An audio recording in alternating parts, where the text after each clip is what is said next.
What's poppin', y'all? We were all waiting for a Kendrick Lamar response, and I thought we weren't gonna get one for a very long time. And some people were thinking like, nah, Kendrick's gonna drop.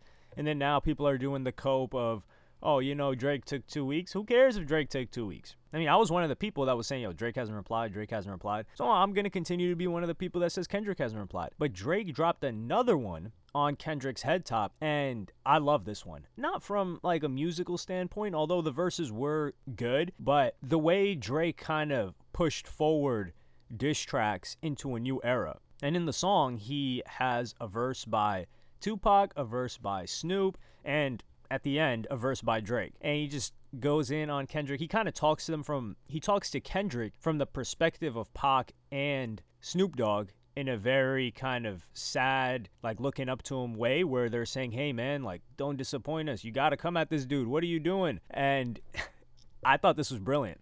AI's been a thing that's been going on when it comes to the leaks of these disses. People aren't sure what's real or what's not. So for Drake to hop on, weaponize AI, use it for two people from the West Coast that Kendrick definitely looked up to Pac, and use that to kind of mock him, I think is really innovative. We haven't seen anything like this in mainstream rap beef. Some people are mad because it's AI. Some people think it's quote-unquote disrespectful. Like, yo, come on. He's not trying to make money off of this thing. He's just dropping a diss, using the resources. And I think the people that are hating on it, someone made this good comparison. It was, I don't know if it was a Drake fan or not, but they said, yo, you guys had no problem when he was rapping from the perspective of Nipsey Hussle, Kendrick Lamar they're referring to.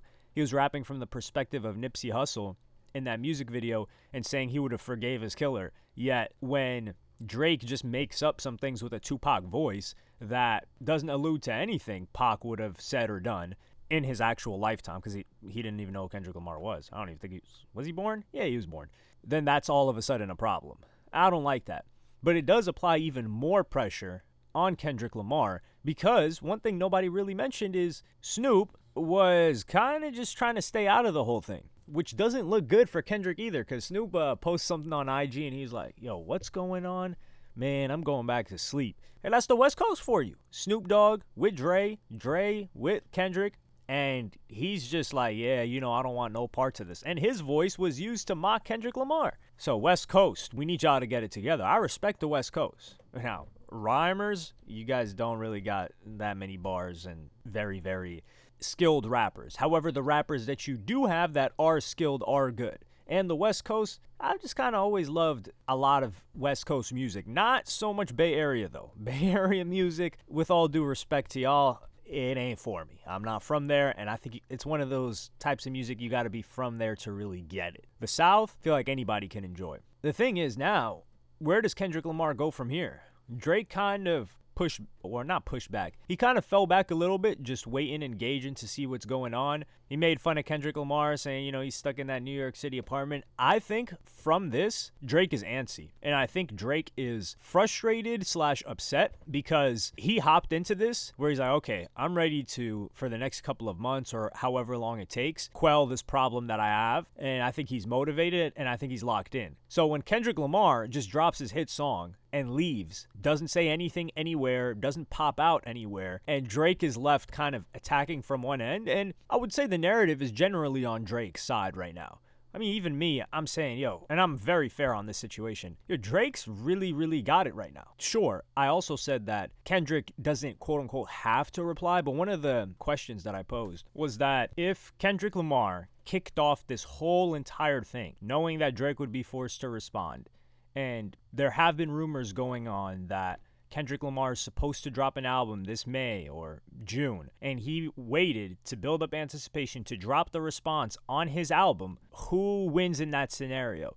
Because mainstream-wise, Pusha T didn't win the beef. Most people don't even know what the hell the Pusha T situation was that are Drake fans. Drake got washed in the beef within rap, of course. However, who benefited the most? It was Pusha T. Pusha T's album sold way more than he would have sold. He sold like 70-something copies first week, 70-something thousand copies. So Pusha T ended up getting the better end of that. And commercially, people always will do better when they beef with Drake, except for Meek Mill, because Meek Mill just trashed it. He didn't know what he was doing. And as we can see by his social media still as of late, he has no idea what he's doing. Doesn't know how to capitalize on any situation, doesn't know how to turn any situation into his favor that may look negative. He's just, I'm at a loss for words with how he handles things. But Pusha T handled that masterfully. Not only did he wash Drake in the beef, but he also ended up coming out with some great sales with a great album. And you could say it propelled him forward, but his next album after that sold less. But that's the thing. People, Drake fans, they come at Pusha and say, yo, you sold less because Drake wasn't involved with your stuff. Okay, so if Drake is the biggest artist, quote unquote, he's not the biggest artist, but let's just say biggest rap artist, okay?